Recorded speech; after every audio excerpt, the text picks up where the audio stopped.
Hey y'all, this is Dr. Tosha and I am back with an So I want to have a discussion. Come on in here, guys, girls, all of y'all. Come on in. I want to have a discussion. I talked about herpes and diagnosing herpes and what is herpes and all the things and the do's and don'ts and the ins and outs about herpes. But then what? Then what? And, you know, I also had a podcast, and if you didn't catch any of these, go back and check them out. I had a podcast about how to have a hard conversation. You know, once the doctor has said to you, hey, this is what you have. And hopefully you've either looked at my video or have gotten good instruction as far as what it all means. I did a video on how to have the hard discussion with your partner, okay? And now I want to kind of talk about now what? Where do we go from here? What does it all mean? How do I hold my head up? Moving forward, what is it? Okay, so grab a glass of wine. But before you do anything, click like. And you want to share this with anybody who you think can benefit from it. Because this is mad important, y'all. Mad important. And I'm going to reflect. I know you guys, I touch on this all the time. And it's because it was probably one of the career-defining moments in my career when I decided what type of doctor I was going to be. Right? And, you know, one of the difficulties is that oftentimes people don't realize that doctors are more than just doctors, okay? Doctors are people, period. That is a full sentence. Doctors are people. People with mental health issues, people with trauma, people with superiority complexes. And I'm not just saying this is all doctors. I'm saying you have a small population out there. And I sometimes feel like this is a way of, again, marginalizing people and traumatizing people. And some doctors, and not all, not a lot, just some, okay, get a kick out of being like, you have herpes, and then walking away feeling superior to you, not giving you any information, not helping you. And thank God that I am now getting these videos out to the masses so that you can get the information. But what if that wasn't your reality? What if it hasn't been your reality? And where do we go from here, right? How do you live your life every day? It's like, yeah, I know that 8 out of 10 people have it, doc. I know that I could have had it for a long time. I don't really have any frequent outbreaks. I don't have to be on the medication, but still, it's just that thing.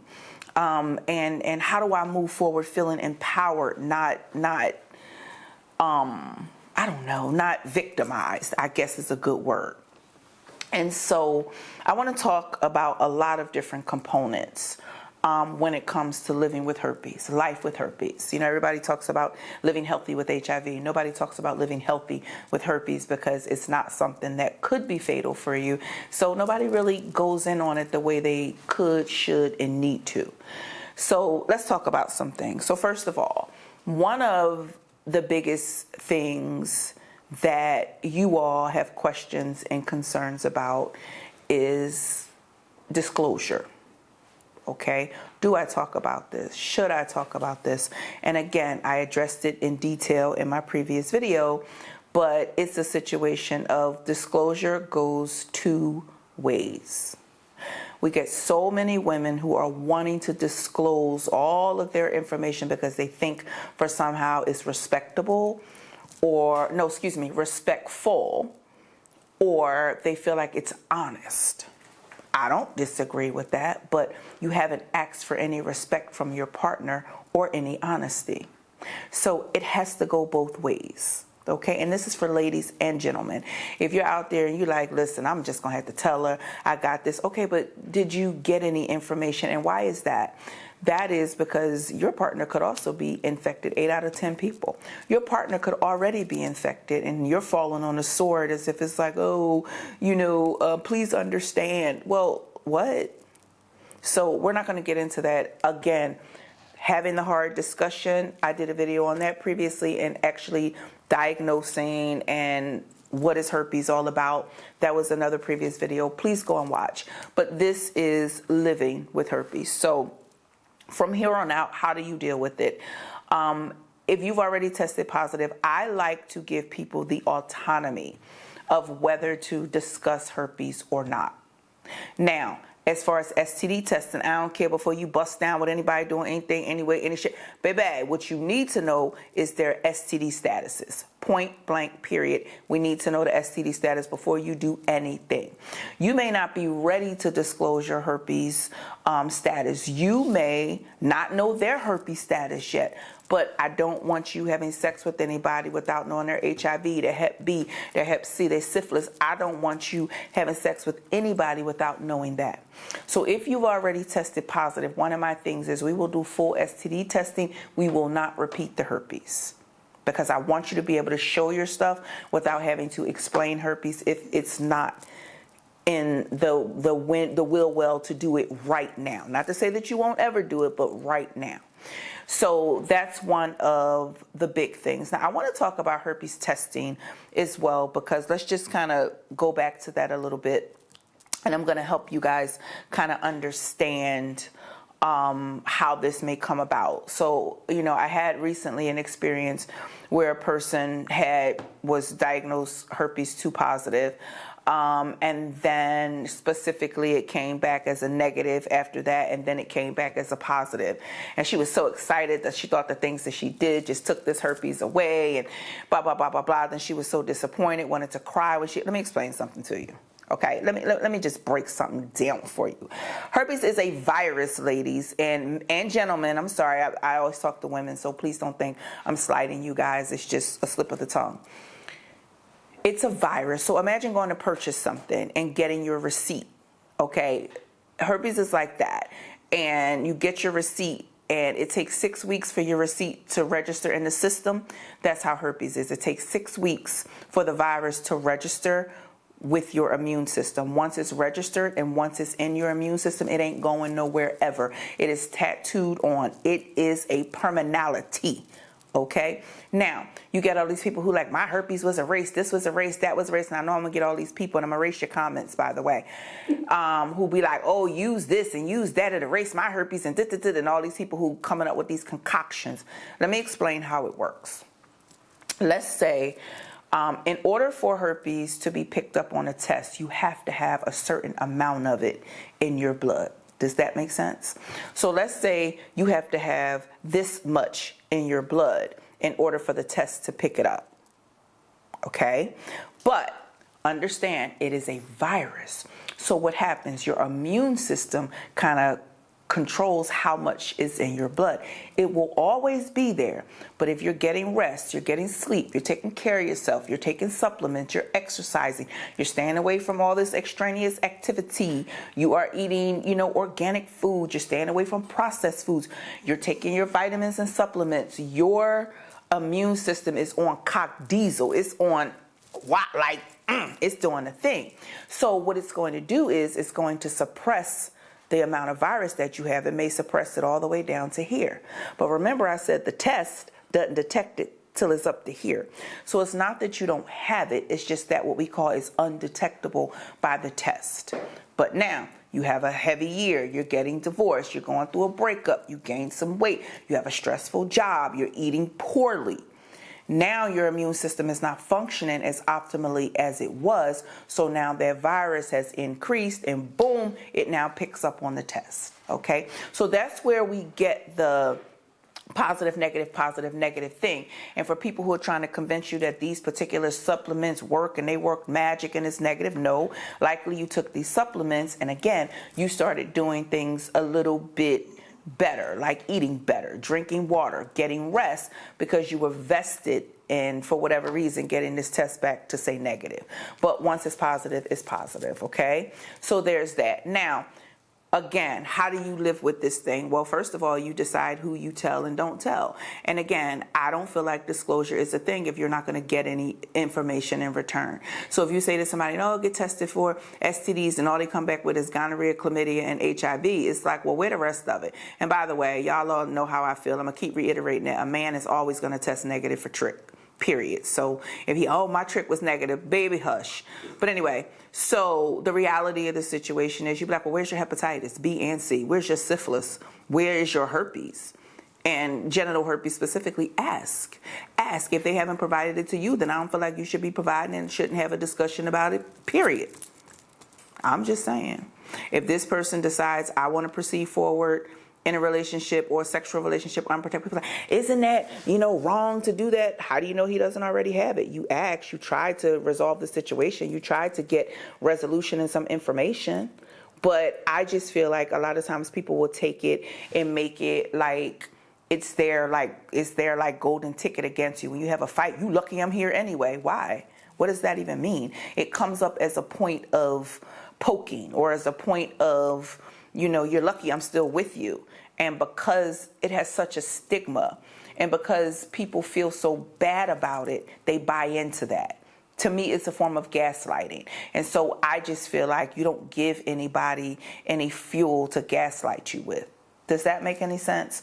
But again, please try to do all the things that you can do to get the information that you're looking for. But don't be a step stool for anybody, because who's doing that?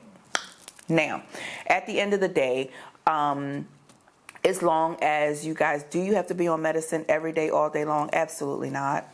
Absolutely not. I usually recommend my patients. So when we talk about the medication is very interesting. It's acyclovir or valacyclovir. I like valacyclovir better because you can take it once a day if necessary, right? The acyclovir is more frequent.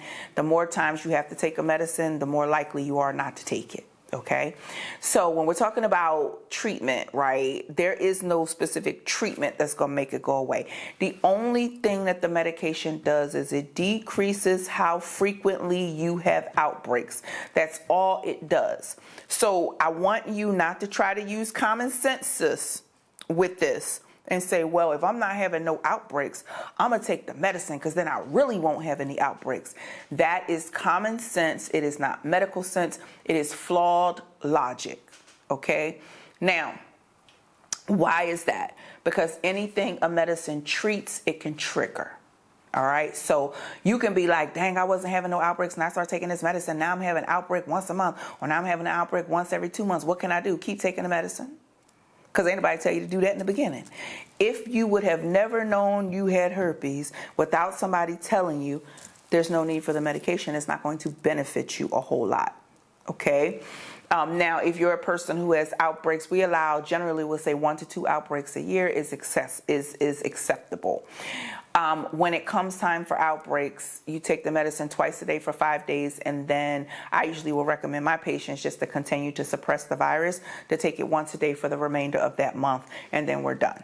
That is what I will usually tell my patients. If you notice yourself having recurrent outbreak after outbreak, then we're going to get on the medicine, probably stay on it for 3 months at a time, and then kind of come off of it and let our immune system do what it does. Or if we know we're going through a stressful time, we know we're going through an illness, we know we're going through divorce, we have COVID, we have pneumonia, whereas our immune system has to stay focused on keeping us alive, and it ain't really focusing on this herpes that ain't going to kill us and it's going to come and go in 5 days, even if we do nothing, then that may be a time where you want to stay on the medication for an extended period of time, if that makes any sense. Okay, so now also when it comes to herbal supplements, I have heard, and I tried to, look up and do a little bit of research on it myself. I have heard a lot of people say, hey, I take L-lysine. L-lysine has been seen to help with herpes outbreaks, Not really sure how well it works. I'm not really ready to fall on a sword and advocate for L-lysine. If it doesn't cross with any of your medications and you feel like it's working for you, go off, sis, and drop in the comments and let us know what your experience has been. Because again, it's viral and there's no medical treatment per se for it. So if you feel like the L-lysine is helping, don't gatekeep. Let the world know, but I am not ready to fall on a sword and advocate for it myself. I've heard of it. I don't have anything against it. You won't hear me telling you not to do it. I just don't have enough info and evidence to be like, yeah, you should be doing this. Not me, but it doesn't mean that it's not a good thing. Okay, so is supplementation great? Now I look at the small things when it comes to living life with a particular chronic condition or whatever the case may be. You don't want people to know what you're taking, because maybe somebody a screenshot back in the day. It's like, what you taking this Valorec, and you be like, oh child, give me that. That's my vitamin. Now somebody screenshot it, pull it up on the thing. They know all about it. They know what you got. They know when you got your prescription filled, who filled it. Valerie at the pharmacy chatted and pull up all your stuff. But so I tell people, if you have to be on a medication, you're having frequent outbreaks, get you a pill bottle. Get you a pill bottle, dump it into the pill bottle, and nobody is going to be any of the wiser. What's this, child? It's my vitamin or it's my iron. My iron was low. Oh, girl, give me one. I got low iron. Don't even worry about it. They ain't going to get sick. They probably got herpes anyway. So with that being said, the point is that, you know, yes, if you have to be on medication, then that's perfectly fine. But generally, it's not like a life sentence. And I don't want you to feel like that. You are taking the L-lysine, great. Let us know what your experience has been. And maybe I'll kind of start taking a stronger look at it and see what I think about it for people who don't necessarily want to take Valtrex and they feel like a response has come from the L-lysine. But it's definitely something. Always keep your multivitamins going. Always keep your vitamin D. Your goal with keeping your outbreaks at a minimum is by keeping your immune system at a maximum, and that is exercising, that is eating right, that is drinking water. Y'all keep hearing me say this. Y'all keep hearing me say it. You have to do these things. You have to learn to do these things for your overall health. I'm going to tell you something personal about me in a second when we're talking about diet and nutrition and all of those things. But you really, really have to be mindful about that, getting rest, all of those things to beef up your immune system. They are important. You can't feel them immediately, but they are important. So I want you guys to be very focused on that. If you're not having outbreaks, your risk of transmitting herpes to another person is only 5%. It's not like chlamydia or gonorrhea where it's like 100% for the most part. Oh, I have sex with him. Next week he's going to have sores and lesions and going to be talking about me. That's not herpes. That's not what it is. Okay, so I want to be very clear about that. So live your life, girl, and sir. Okay, live your life, have a full life. It is what it is, child. Put it in the back of your mind. Twist off the closed nozzle, and don't even get so fixated or worked up that it's the only thing that's on your mind. Because, girl, no. Again, we'll say it again. 8 out of 10 people have this. So when you're around a brunch table with your sorority sisters, your alumni from school, your family, your aunties, hate to tell you, you're not alone. You might feel alone, but you're not alone. Another thing let's talk about is for women who are in their reproductive years. And you're wanting to have a baby and you're like, I don't know how this is going to play. Herpes is genital to genital, okay? So don't worry about giving your baby herpes. I'm going to tell you what it would be. The sad part that makes me very sad is that a lot of doctors still don't check for it, and it can be fatal to your baby. And that pisses me off. So if you guys take anything from this, if you do go in for, you know, a pregnancy, you desire a pregnancy, ask them, can you please check me for HSV2? Can you please check me for HSV2? Ask them. You know, why? Do you think? It's not a matter of what I think. It's a matter of what I want to know. Okay. So, you know, make sure they are checking you. And I check in the beginning of the pregnancy, and I also check at 36 weeks. When I do blood work at 36, or when I do vaginal cultures at 36 weeks, I will get blood work to check that as well as your blood count. But nevertheless, I check early in the pregnancy and I check at the end of the pregnancy as well. Why? Because let's say we have undiagnosed herpes, and let's say our water breaks. You know how long a pregnancy can take, especially, a labor can take, especially a first labor. We're finally delivering, all that time. Let's say you have an outbreak. You don't know what an outbreak feels like because you don't know you have herpes. You think this might just be a stinging or a tingling. It may not be a lesion on the inside of your vagina. It may be a lesion on the outside of your vagina. It may be a lesion on the inside of your vagina. Hell, you can even have a lesion on your cervix. Okay? And so you don't know this. And the whole time, baby has been exposed. What happens is the virus goes up the baby's nose and into the baby's brain, and we call it herpes encephalitis. And usually around day 11 of life, baby's systems start to shut down. They start peeing urine. They start urinating blood. They start being cranky. They start feeling sick. You take them to the hospital, and it is a very rapid progression. And because it's viral, it's not a lot that they can do to control it, and it can be very fatal to babies. I have seen 1 or 2 of those things early in my career. Literally, my first job out of residency, that happened to one of the patients, and the practice was not checking herpes. It just was not on their standard list of tests to do. And then when I was like, what happened with the baby? I'm like, herpes encephalitis. Because again, even in residency, we will always be like, get a herpes, get a herpes, get a herpes. Look for lesions, look for lesions. But so it was common practice for me, but still nobody ever really said, because if we don't do it, this is what will happen.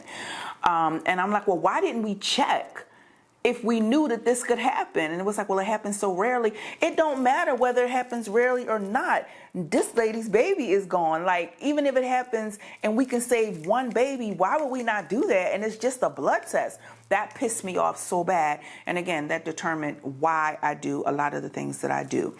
And so please make sure you're getting tested. Please make sure it's on your standard list of testing if you're going to have a baby. Now, if it's something that you want to keep private, you can absolutely keep that private as well. Again, make sure your doctors know. You don't want to tell your partner, hey, listen, that whatever. But just make sure that if you are herpes positive, 36 weeks or 4 weeks before delivery, or if you're a pretermer, 4 weeks before the time you had your last baby, just 1 pill a day. If you're having an outbreak, please tell somebody. Please, please, please. Now, for me, when I used to deliver, if a patient, I would explain this to a patient, and if a patient decided, nope, I want a primary C-section, this is actually an indication for a primary C-section. You could say, hey, I have genital herpes and I do not want to chance it. I want a C-section. There's going to be no provider on earth that will say no. And they go like, that very rarely happens. I understand that. I don't want to take that chance. I don't want to be that person. And when they see you're knowledgeable, they see you're standing on business respectfully, they will usually comply and say, okay, we can do a scheduled C-section. Okay? And that's how that goes. But it's not like, I have herpes, I had a baby, now my baby gonna have genital herpes. It doesn't work that way.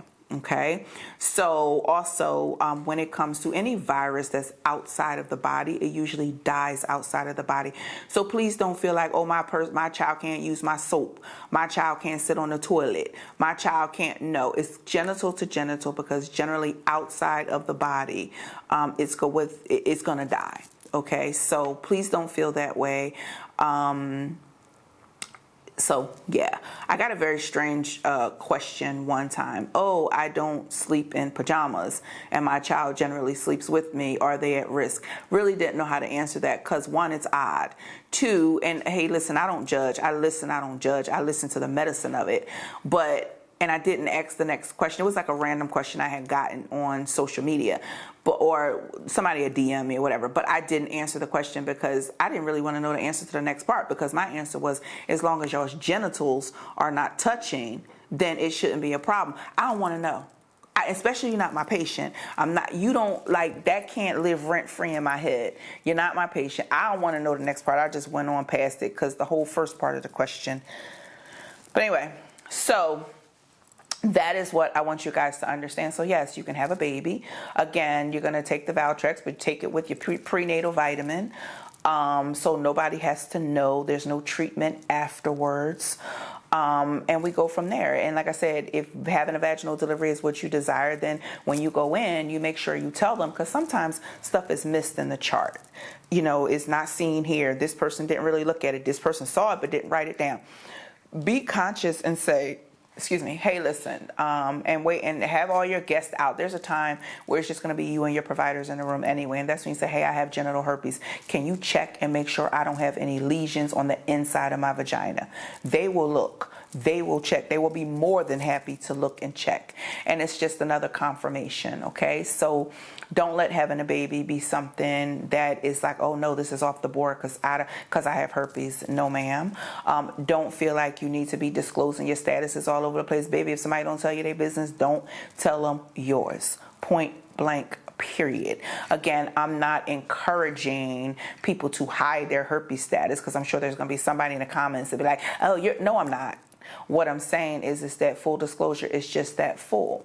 Like I said, 80% of people have herpes, so a lot of people don't even discuss it, and a lot of doctors don't even check for it. So the reality is you have so many people out here who are herpes positive and having sex and don't know, and it is what it is. But like I said, I think it's an opportunity for you to get the information from your partner, and it's an opportunity for them to get their own status, and then have a reasonable, intelligent discussion and say, hey, listen, if this is something you're wanting to be a part of, great. And if not, I respect that. I understand that. And you're just not my person. Okay, you don't have to go begging for companionship, begging for friendship, begging for sexual relationships, because honey, I can promise you it's just as many people who don't care. It's triple the amount of people who don't care than the people who do care. Okay, so that's that part. All right, and just hold your head up high. Hold your head up high. Stop letting, like, I noticed that a lot of people with herpes are more fixated on the stigma than people who don't have it. Let that ish go. Okay, it happened. We're going to keep moving on. We're going to keep living life. We're going to keep being fabulous, because like I said, if you got 10 women lined up, 8 of them have herpes. So how does that make anybody any better than you? We're not doing that, okay?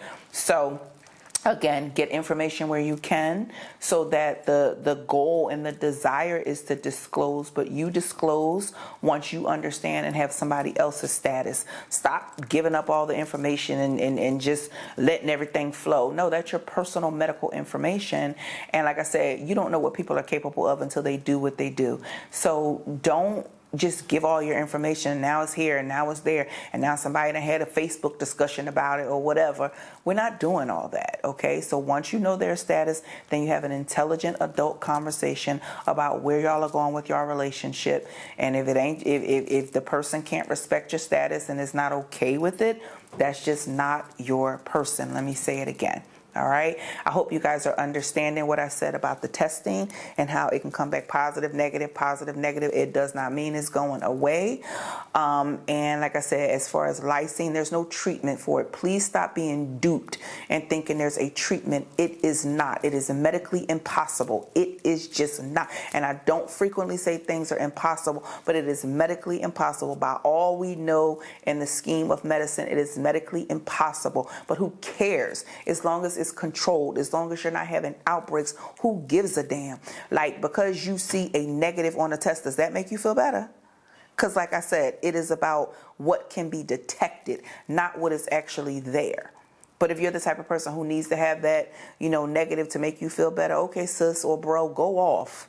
But the reality of it doesn't change anything. Because you can be like, oh, I'm negative. Oh, I'm negative. But the person who you having sex with is undetectable but positive. Give it a minute, because you positive now too. So it is what it is, okay? And again, herpes is by contact, not by intercourse. So I have herpes. I have strippers who do not have herpes. I have virgins who do. Oh, I have virgins who do. I'm sorry, y'all, my chain just fell off. And I was like, what is that? So please don't feel as though, again, we talked about don't let anybody shame you. And well, in the past I was outside. So what? People who not outside, people who still virgins. So what? It is what it is, and I'm going to keep saying it. So what? I'm not disregarding your feelings. I'm not disregarding your diagnosis. I'm disregarding your stigma, and I'm disregarding your negative talk about yourself, and I'm disregarding whoever you are, your negative talk about somebody else. Okay, so at the end of the day, I hope this helps in how to start moving forward and living a normal, regular, because you are especially to your mama. But, when it comes to herpes, this is a regular thing. And, I don't want anybody to be traumatized or stigmatized or marginalized because of this. Okay, so again, if you're looking at this, you like, wait a minute, well, where's the rest of? Go back. Before this was a how do you have a hard conversation. Before that was the whole breakdown on herpes. So I'm just trying to answer the questions that I think you guys have when it comes to herpes. All right. So I hope this helps somebody. I hope this blessed somebody. And thank y'all for tuning in to Dr. Tosha After Dark again. Whatever else you guys want to know about herpes specifically, please drop in the comments, because I want to give you what you want. I want to give you what you want to hear. So drop it in the comments so I can address those things, so I can get y'all taken care of and empowered. Thank you so much for joining Dr. Tosha After Dark.